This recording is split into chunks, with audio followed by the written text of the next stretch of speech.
Hello everyone, a very good evening to all of you. So today I am going to discuss glycogen metabolism. Glycogen is we all know, reserve form of glucose which is stored in the human body, in the liver and the muscle cells. And metabolism is the series of chemical reactions which are continuously occurring inside the body. Metabolism is of two types, anabolic and catabolic. Anabolic refers to the building up of molecules and catabolic refers to the breaking up or the destructive outcome. Now glycogen is a branched polysaccharide of glucose residues. When many of the glucose residues, they are bonded with each other by glycosidic linkages, forming the alpha 1,4 and alpha 1,6 bonds. This detail about the alpha bonds we'll discuss later on. Now we have four things: glycogenesis, glycogenolysis, regulation and disorders. First is glycogenesis. Genesis means synthesis. That is, there is a synthesis of glycogen from glucose. Then glycogenolysis. In simple language, lysis means breakdown or dissolution. That is, glycogen is broken down into glucose. Complex form is converted into the simpler form. Regulation. Regulation mainly occurs by the two hormones, insulin and glucagon. These two hormones are secreted from pancreas. Now, one case is well-fed condition, when the person has consumed his normal diet, which is carbohydrate rich. So this glucose or the carbohydrate from the diet will stimulate the beta cells of pancreas to release insulin. This insulin will further activate the two enzymes, glucokinase in the liver and hexokinase in the muscle, to further glucose conversion into glucose 6-phosphate. Now this glucose 6-phosphate will further get converted to glycogen. Next is glycogenesis. By definition, glycogenesis refers to the synthesis of glycogen from glucose. Site is the where does this process occurs in the cytosol of liver and muscle cells.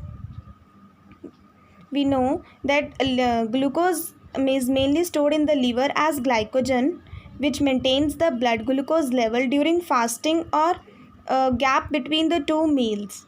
During starvation or fasting, as the person is not consuming any diet or carbohydrate, so his stored glucose as glycogen in the liver will break down into glucose to compensate with the blood glucose level and for helping him to do the activities.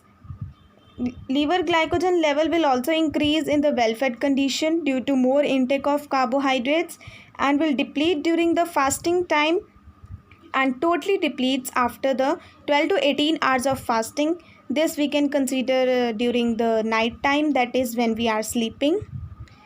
Next is muscle glycogen. Muscle glycogen it will provide energy. Basically, muscle glycogen has its role during the muscle contraction or during the vigorous exercise.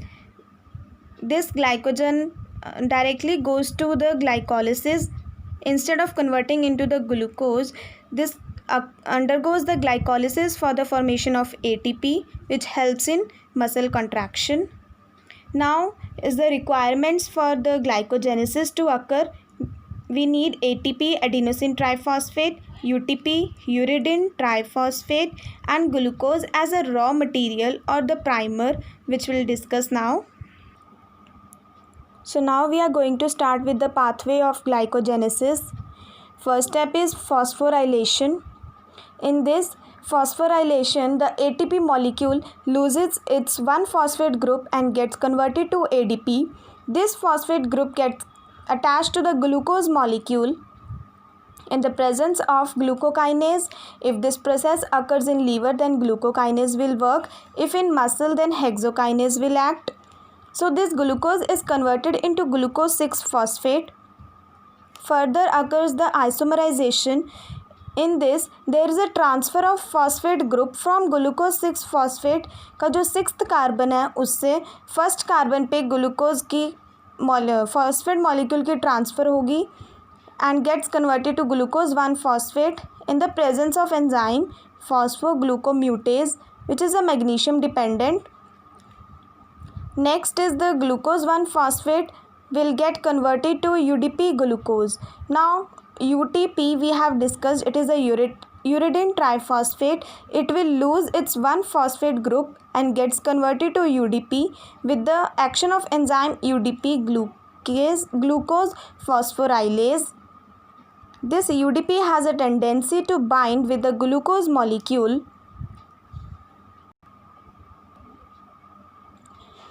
Now up to the formation of UDP glucose, it is the first step, which is called the activation of glucose or the synthesis of UDP glucose. Now next we have autoglycosylation. In this we require a glucose primer. Now for the initiation of for further glycogen synthesis, we require a primer. Generally glycogen primer क्या होता है, एक pre existing glucose molecule है. In case this primer is absent, then we have a glycogenin protein which acts as a primer. Now glycogenin protein, it is made up of tyrosine amino acid. This tyrosine amino acid has further 3 groups. One is the OH group, carboxyl end and the amino end. The oxygen from the OH group gets attached with the glucose and the UDP is released. There is the involvement of glycogen initiator synthase and is the formation of glycogen primer. Here is the process of autoglycosylation. It means that glucose residues keep on binding with the glucose molecule which is already bounded with the glycogenin protein. In the presence of glycogen initiator synthase, and a molecule or the glycogen primer will be formed. Here glycogen synthase, which is the main enzyme of glycogenesis, this glycogen synthase will keep on adding the glucose residues to this glycogen primer, and it will form a long chain of glucose molecules. Generally there are 11 to 12 glucose molecules and 7 glucose residues are attached with the glycogen primer. Now comes the action of glucosyl alpha 4-6 transferase. This enzyme will detach the 6 to 8 glucose molecules from this linear chain and attaches it with the 6th glucose carbon, forming a branch. A branching point will be formed where the glucose molecules are attached. Further, there will occur the elongation by the glycogen synthase. This glycogen synthase will keep on adding the glucose residues in the linear chain molecule and as well as in the branching chain, forming the alpha 1,4 bonds. Now what do you understand? Let me clear with the alpha 1,4 and alpha 1,6 bond. Alpha 1,4 bond is formed between the 2 glucose molecules when the first carbon of one glucose molecule is attached with the 4th carbon of another glucose molecule.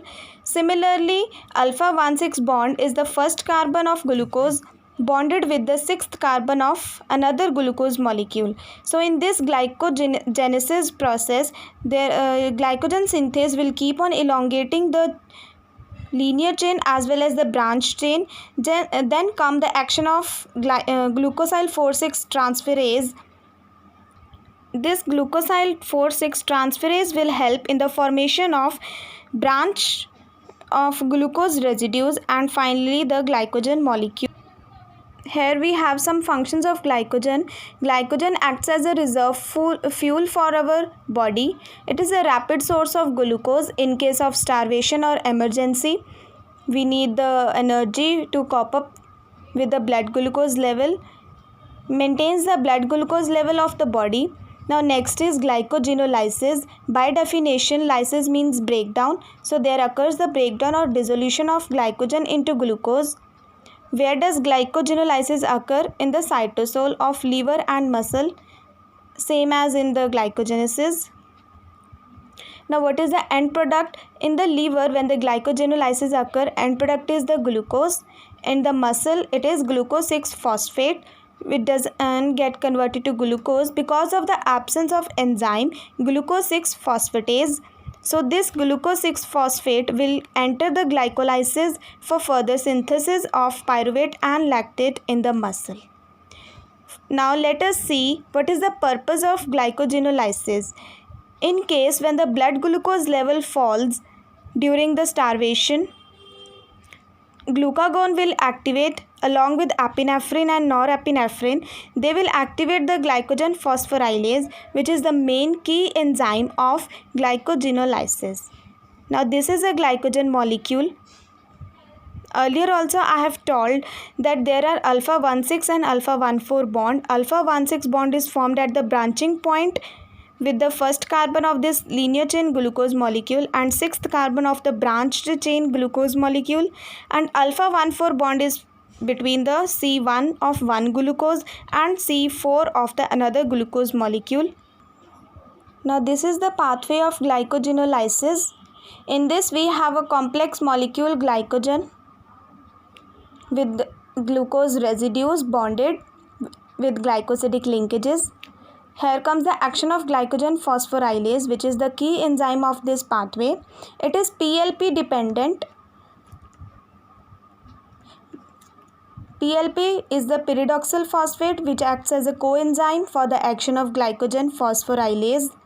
This glycogen phosphorylase removes the glucose residues from the branched as well as the linear chain in the form of glucose 1-phosphate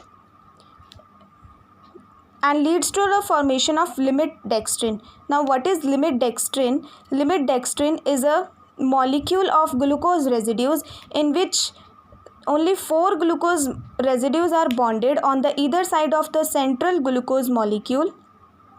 This glycogen phosphorylase keeps on breaking the glucose residues and the alpha 1,4 bonds until there are 4 glucose residues left on each side of the central glucose molecule. From the linear chain, when the alpha 1,4 bonds are broken down, glucose is released as it is, but from the branched chain, on the action of glycogen phosphorylase, glucose are released in the form of glucose 1-phosphate. Once the limit dextrin has formed, now the action of glycogen phosphorylase stops because now further it cannot break the alpha 1,4 bond. Now comes the action of debranching enzyme. It is also called bifunctional enzyme because it has two functions. One is the transferase activity and second is the glucosidase activity. What is transferase activity? This debranching enzyme, due to its transferase activity, it detaches or cleaves the trisaccharide unit of glucose residues from the branched chain to the linear chain. You can see here orange colored molecules. This trisaccharide unit is being cleaved from here and is attached to the linear chain by breaking the alpha 1,4 bond. We are left with the branched glucose molecule at the branching point with alpha 1,6 bond. Now comes the action of glucosidase. This glucosidase will cleave this alpha 1,6 bond and will liberate this glucose residue as a free glucose, and this linear chain will be formed as it is. Now again the action of phosphorylase occurs.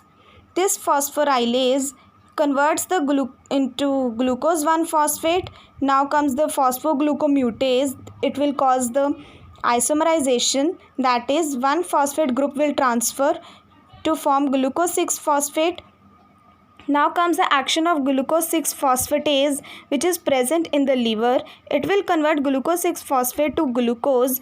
This glucose will help to provide energy.